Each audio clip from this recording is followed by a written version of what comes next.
Hello, dear students. Myself, Dr. Devesh Mishra, MD Pathology, National Level Pathology Faculty and Mentor, and author and teacher of the best-selling book and app.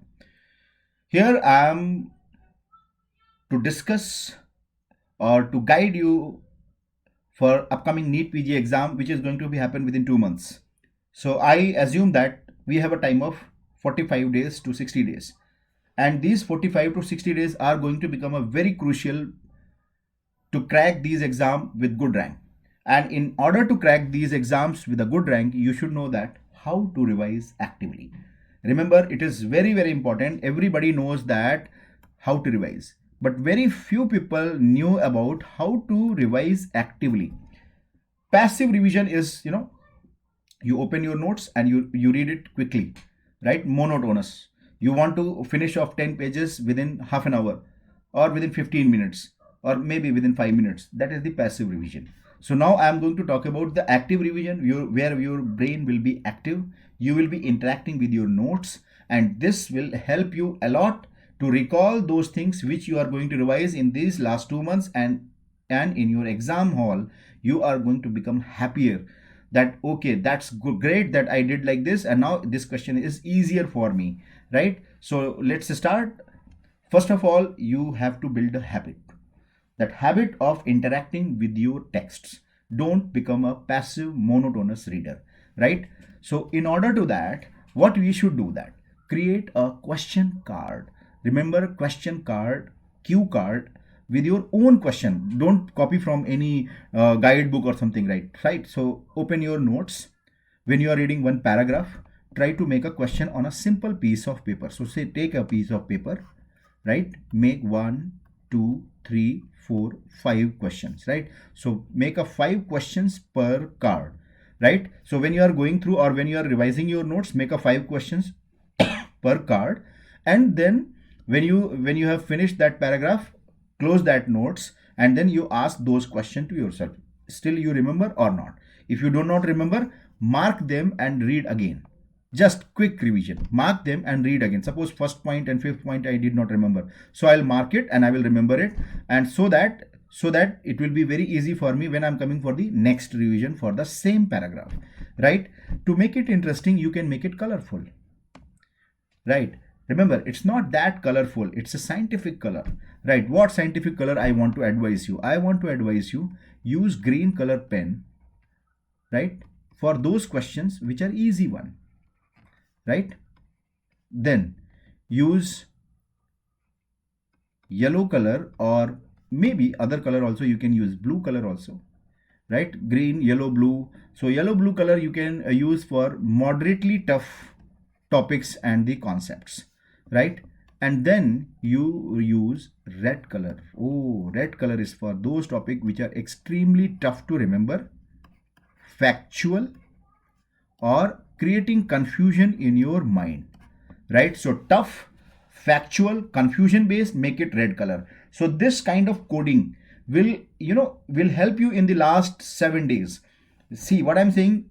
Last 2 months preparation. Now I am saying you last 7 days preparation, because that time you should know that what was easy for you, green was easy for you, so you need not to touch it again, right? In the last 7 days, what is the yellow kind of thing? So last 15 days you can give one glance to these yellow or blue, because they were moderately tough for you.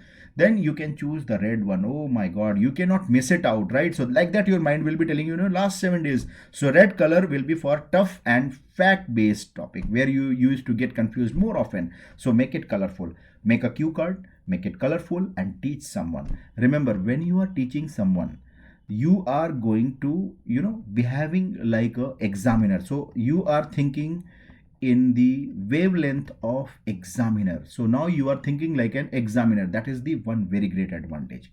Remember, and to whom you are going to teach, he is like a student. And you remember, a examiner or a teacher, is never perfect, beyond, right? Never perfect if there is a no student query. You remember, each and every teacher, if you ask them, sir, how you teach so well in the classes, they will be telling, because of these students. I also say that, because my mind is having one kind of thought process, but I teach when thousands of the students, they will be asking me several questions, and that questions will tune my mind in the various directions. So now I understood, a teacher or examiner is never perfect without his student. So please remember this point, that to whom you are going to teach, maybe your junior, maybe colleague, maybe batchmate. So that will be, that will be you helping you to understand those tougher concepts, and it will be, you will be able to remember them for longer time. So long term memory will be also improved by this examiner student kind of interaction when you are going to teach someone, right? Or you may be teaching yourself also. Teaching yourself is, when you are having no option, you can teach yourself also in a loud manner. So this is very important. So how to interact with your text? Make a cue card, make it colorful, green, yellow, and red, and make a code for them, right? Which is the easy, moderate, and tough, and confusion, fact-based, and teach someone like a teacher, like an examiner, and listen to his queries, try to read it again if somebody is asking some genuine queries, right? So that is how you have to proceed for interaction with your text, right? After reading that particular paragraph, or particular page or topic, you need to understand that you are going to again revise it after 30 days, or maybe in the last 7 days or last 15 days. So it is better to make a short summary, right? It is better to make a short summary on a separate piece of paper. So take another separate piece of paper, because notes will be full. So make another piece of paper, you write short summary of your notes, right? And you can stick into the piece of paper. Or if you are having a place at the at your notes, you can write down in the bottom or in the topmost places in some different color, right? And remember, this is very, very important, which many students do not realize.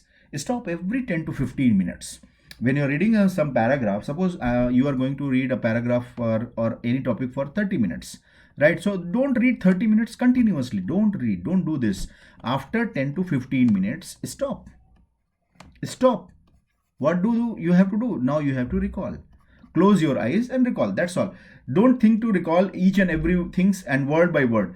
Try to recall maximum thing or conceptual point, right? So that is the best method. So always remember, when you are going to stop after 10 to 15 minutes and try to recall whatever you have read in those 10 minutes, so it will become, you will become more active. You will not become passive. Otherwise, if you are continuously revising for 30 minutes, I can assure you, after 10 or after 15 to 20 minutes, you will become passive reader. You will be, you will be studying those things at spinal level, not at the central nervous system level, right? So please remember these things. Take a regular, a break at 10 to 15 minutes in your mind. Stop your reading and close your eyes for just for 2 minutes and recall whatever you are able to recall, right? And then move on to the next one. So keep doing like this so that you can interact with your notes, right? And here again, a very important thing which I wanted to tell you: recall by writing short notes. See this, what I wanted to tell you, that in your own words. Remember, own words.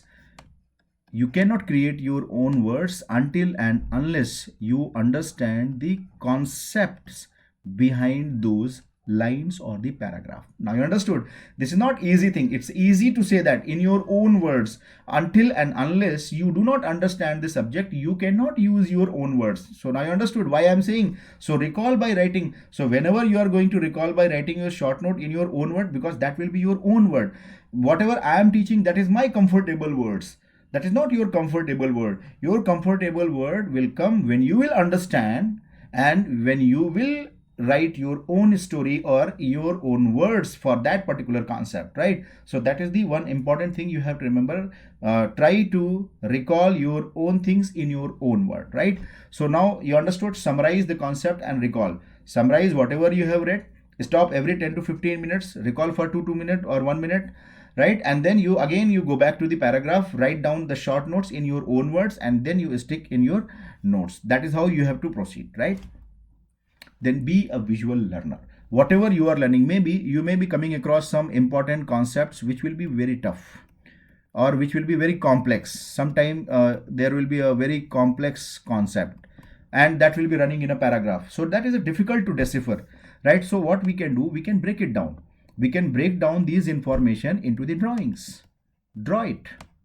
Make a flow chart. make a flow chart, or make a mind maps, right? Make a mind maps. So that is very effective method, because see, if you are reading, suppose I'm telling you, if you are reading a concept of the proto-oncogene, right?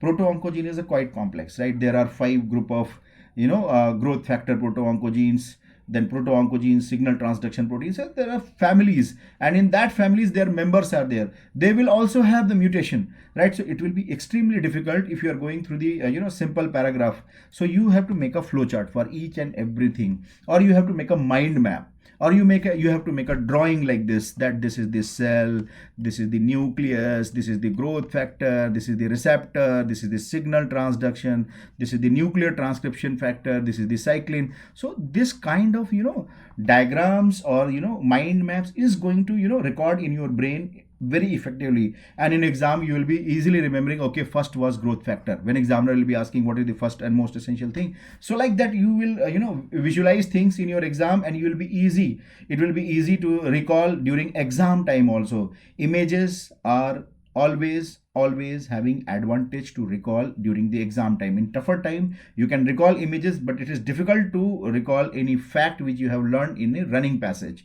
right? So please remember this point. Try to read things different accent or voices, right? That is very, very important. Different accent or voices you have to use. For example, I will just tell you one great example here. For example, I used to teach in my classes like Epstein-Barr virus, right? And what I say that nasopharyngeal carcinoma is most commonly associated with Epstein-Barr viruses. See my accent. Nasopharyngeal carcinoma is most commonly associated with Epstein-Barr virus. Now look at my accent. Now I'm changing.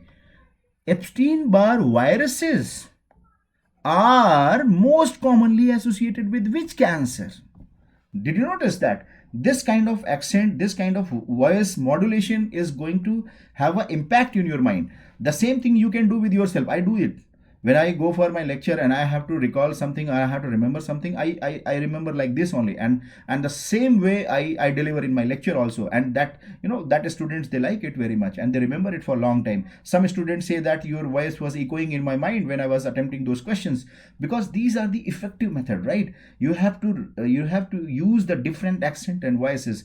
Nasopharyngeal carcinoma is most commonly associated with Epstein-Barr virus, but Epstein-Barr virus is most commonly associated with which cancer? Gastric cancer. So this accent, this modulation will be remembered in your mind. So try this. I'm assuring you it will be definitely giving you advantage in your exam, right? Now, that is another important thing, to do the question answer from the past exam question papers, or maybe the grand test and the mock test. When you are going to see the previous year question paper, I will suggest like a 10-year question paper, because still we have 2 months. 10-year question paper you can divide into the 5 recent question papers and 5 older years of the question paper. For example, if I divide from the 2011 to 2020, right? So recent question paper, I will say that 2016 to 2020. And the older one, I will say that 2011 to 2015, right? So 2016 to 20, what I will say that do the question answer and try to read their explanation also, right? But for the 2011 to 15, what I will suggest that do the question answer, that's all. But if you are committing a mistake, right? If you are committing a mistake, or if you are having confusion, then you check the explanation. That's all. Otherwise, this should be going quickly. Question answer, question answer, question answer. Any problem occurs, stop at that point, read that explanation and modify yourself, right? So that is for the previous year question paper. Now come to the grand tests. How grand test and mock test are going to help you in your revision. Suppose you have written 4 or 5 grand tests in your last 1 or 2 months, right? So after coming from each and every grand test, what you have to do? Whatever mistakes you have done, or those things, those questions which you have left out because you were not knowing about them, right? The left out questions because you are not knowing about them, or you have never heard about them, right? Before that question paper happened to you, right? So what you have to do, come back, mark them in your grand test, then read about these topic, make a short note, and add it into your main notes. That's how you have to do it, right? So that, because in last 7 days when you are going to revise, or last 1 day or 2 days, you are not going to read these all entire grand test. So that time marked area of the question you can check there, and these notes, short notes in your main notes, which you will be keep on revising every day daily basis, that will be helping you for your final exam, right? So that is how you can plan. Past exam and grand test papers, these are also one of the tool which help us to revise actively and effectively, right?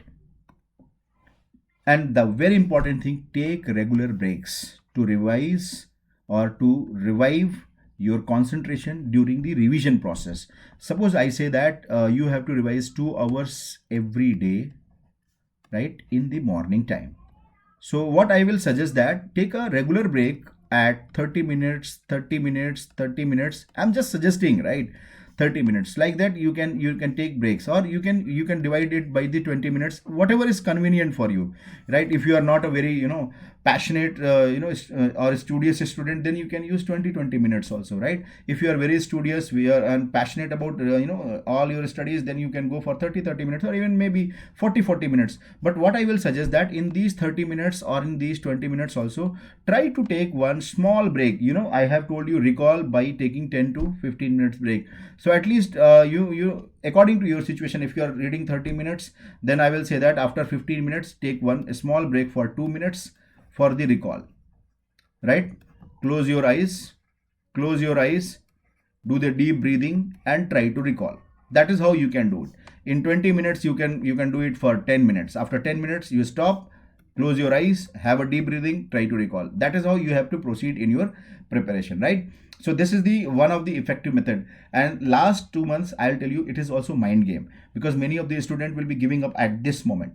They will be thinking that I have not read it completely, I am not able to revise it completely. Don't think about all those things. Nobody can revise complete or entire subjects or entire 19 subjects curriculum. It's very difficult, right? So you have to sort out, and you have to play your mind game also. You have to stay strong. Please do not listen to anybody else that who is telling I have revised entire Harrison, right? So please do not listen to all those kind of gossips or unnecessary things, and develop attitude of warrior.